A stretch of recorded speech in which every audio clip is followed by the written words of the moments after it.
It could be terrible, and it could be great. It's not clear. Right.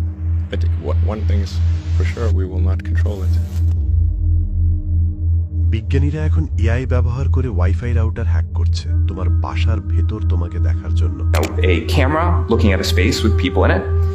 That's sort of like coming in from one eye. The other eye is the radio signals, so sonar from the Wi-Fi router, and they just learn to predict like this is where the human beings are. Then they took away the camera, so all the AI had was the language of radio signals bouncing around a room, and this is what they're able to reconstruct. একদম ক্যামেরার মতো। কোনো camera না, কোনো microphone না, শুধু ঘরের ভেতরে ঘুরে বেড়ানো অদৃশ্য ফ্রিকোয়েন্সি।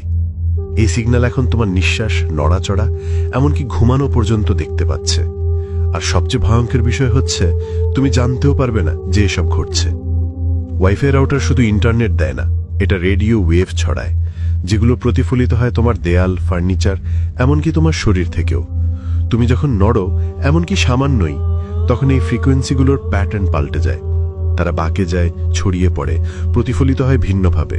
আর এআই এই পরিবর্তনগুলোকে একটা বইয়ের মতো পড়ে ফেলতে পারে। মেশিন লার্নিং এর অগ্রগতির কারণে বিজ্ঞানীরা এখন এমন মডার্ন ট্রেইন করেছে যা ওয়াইফাই সিগন্যালের এই প্যাটার্ন থেকে তোমার অবস্থান, শরীরের ভঙ্গি, মুভমেন্ট সবই রিকনস্ট্রাক্ট করতে পারে, শুধু ওয়াইফাই ডেটা দিয়েই। এটা কোনো ষড়যন্ত্র না, এটা প্রকাশিত পিয়ার রিভিউড সায়েন্স। এমআইটি এমন একটা সিস্টেম বানিয়েছে যার নাম রেডিও ফ্রিকোয়েন্সি পোজ, যেটা দেয়ালের পেছন দিয়ে মানুষকে ট্র্যাক করতে পারে। কার্নেগি মেলন ইউনিভার্সিটি মাত্র 2টি সাধারণ ওয়াইফাই রাউটার দিয়ে একটা ঘরে থাকা মানুষের চলাফেরার সিলুয়েট ছবি বানিয়ে ফেলেছে। অন্যান্য গবেষণায় প্রমাণিত এটা প্রায় 100% নির্ভুলতা সহকারে করা সম্ভব। আপনি ইসরায়েলিদের আক্রমণের দিকে লক্ষ্য করলে বুঝতে পারবেন ওরা কিভাবে টার্গেটেড এরিয়াতে আক্রমণ করে নির্দিষ্ট কাউকে হত্যা করতে পারে। আবারও বলছি, ক্যামেরা দরকার নাই, শুধু তোমার ওয়াইফাই হলেই চলবে।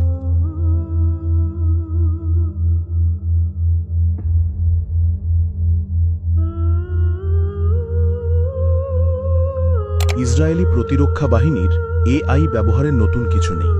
এই সিস্টেম ভাগভাবে ইসরায়েলকে 2024 সালের এপ্রিল মাসে ইরানের ড্রোন ও ক্ষেপণাস্ত্র হামলার বিরুদ্ধে রক্ষা করেছিল। ইসরায়েল যে আরেকভাবে এআই ব্যবহার করে তা হল অধিকৃত অঞ্চলগুলোতে ফিলিস্তিনিদের উপর নজরদারির মাধ্যমে। কিন্তু এখন আমরা গাজার বোমা হামলার টার্গেট নির্ধারণে ব্যবহৃত এআই সিস্টেম সম্পর্কে আরও জানতে পারছি ইসরায়েলি প্রকাশনা 972 এবং লোকাল কলের 2টি প্রতিবেদনের মাধ্যমে। গসপেল হলো এমন একটি সিস্টেম যা গাজায় নির্দিষ্ট ভবন ও কাঠামোর জন্য বোমা হামলার টার্গেট তৈরি করে। এটি অন্যান্য এআই টুলের সঙ্গে যৌথভাবে কাজ করে এবং যে কোনো এআই সিস্টেমের মতোই প্রথম ধাপ হলো বিশাল পরিসরে ডেটা সংগ্রহ করা। এই ক্ষেত্রে তা হলো গাজায় ফিলিস্তিনি ও মিলিটেন্টদের অবস্থান সংক্রান্ত নজরদারি ও ঐতিহাসিক তথ্য। তৈরি হওয়া টার্গেটগুলো সাধারণত 4টি বিভাগে ভাগ করা হয়। প্রথমত ট্যাকটিক্যাল টার্গেট, যার মধ্যে সাধারণত সশস্ত্র মিলিটেন্ট সেল, অস্ত্রগুদাম, রকেট লঞ্চার এবং মিলিটেন্ট সদর দপ্তর অন্তর্ভুক্ত। এরপর রয়েছে আন্ডারগ্রাউন্ড টার্গেট, প্রধানত এমন টানেল যা নাগরিকদের বাড়ির নিচে অবস্থান করে। তৃতীয় বিভাগটি হল হামাস বা ইসলামিক জিহাদের সদস্যদের পারিবারিক বাড়ি। আর শেষ বিভাগটি হল এমন টার্গেট যেগুলো সরাসরি সামরিক না, বিশেষ করে আবাসিক এবং বহুতল ভবন যেখানে ডজন ডজন বেসামরিক মানুষ থাকে। আইডিএফ এগুলোকে পাওয়ার টার্গেটস বলে। ডেটা সংগঠিত হয়ে গেলে তা গসপেল নামক তৃতীয় স্তরের মধ্যে দিয়ে যায়। এই সিস্টেম গাজায় মানুষের চেয়ে দ্রুত গতিতে টার্গেট তৈরি করতে পারে এবং যুদ্ধের প্রথম 5 দিনের মধ্যেই সব চিহ্নিত টার্গেটের অর্ধেক ছিল পাওয়ার টার্গেট শ্রেণীর। 972-কে দেওয়া বক্তব্যে বহু সূত্র বলেছে পাওয়ার টার্গেটস ব্যবহারের উদ্দেশ্য হল হামাসের উপর বেসামরিক চাপ সৃষ্টি করা। হেবার বাড়ি সম্ভবত গসপেল সিস্টেমের বাছাই করা পাওয়ার টার্গেটসের একটি ছিল। গসপেল তদন্তের কয়েক মাস পরে 972 আরও একটি গোপন এবং অস্পষ্ট এআই সিস্টেম উন্মোচন করে, যেটি ব্যক্তি টার্গেট করার জন্য নির্মিত। এর নাম ল্যাভেন্ডার। ইসরায়েল হামাস যুদ্ধ শুরুর সময় ল্যাভেন্ডার ঐতিহাসিক তথ্য ও নজরদারি ব্যবহার করে প্রায় 37,000 হামাস ও ইসলামিক জিহাদ সদস্যের টার্গেট তৈরি করেছিল। 972-কে সূত্রগুলো বলেছে এই টার্গেটগুলোর প্রায় 10% প্রায়ই ভুল হয়, কিন্তু এমনকি যে 90% টার্গেট সঠিক বলে ধরে নেওয়া হয় সেখানেও ইসরায়েল প্রথমবারের মতো হামাস সদস্যের সংখ্যা প্রসারিত করেছে। ল্যাভেন্ডার যখন এই টার্গেট তৈরি করে, এই এআই সিস্টেম এরপর সেই টার্গেটকে নির্দিষ্ট কোনো পারিবারিক বাড়ির সঙ্গে সংযুক্ত করে এবং এরপর আইডিএফের জন্য একটি নির্দিষ্ট অস্ত্র সুপারিশ করে, যেটা মূলত ওই টার্গেটের র্যাঙ্কিংয়ের ওপর নির্ভর করে। সূত্রগুলো সাংবাদিকদের জানিয়েছে, ল্যাভেন্ডার যেসব জুনিয়র হামাস সদস্যকে চিহ্নিত করেছিল তাদের ক্ষেত্রে প্রতি একজন টার্গেটের সঙ্গে 15 থেকে 20 জন বেসামরিক লোক নিহত হওয়া অনুমোদনযোগ্য ধরা হতো।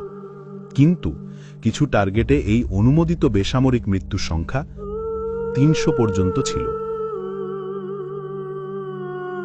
দ্য গার্ডিয়ানকে দেওয়া এক বিবৃতিতে ইসরায়েল সরাসরি অস্বীকার করেছে যে তারা লক্ষ মানুষকে বাড়িতে হত্যা করার কোনো নীতি অনুসরণ করে এবং জোর দিয়েছে যে টার্গেট চূড়ান্ত করার আগে মানব বিশ্লেষকদের দ্বারা স্বতন্ত্র মূল্যায়ন চালানো আবশ্যক।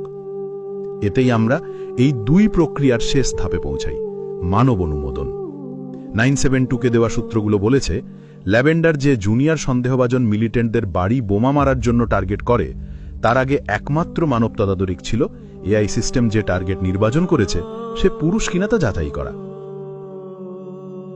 2023 সালের নভেম্বরে যুক্তরাষ্ট্র যুদ্ধক্ষেত্রে এআই ব্যবহারের একটি আন্তর্জাতিক নীতিমালা প্রকাশ করে, যাতে 50টিরও বেশি দেশ স্বাক্ষর করে।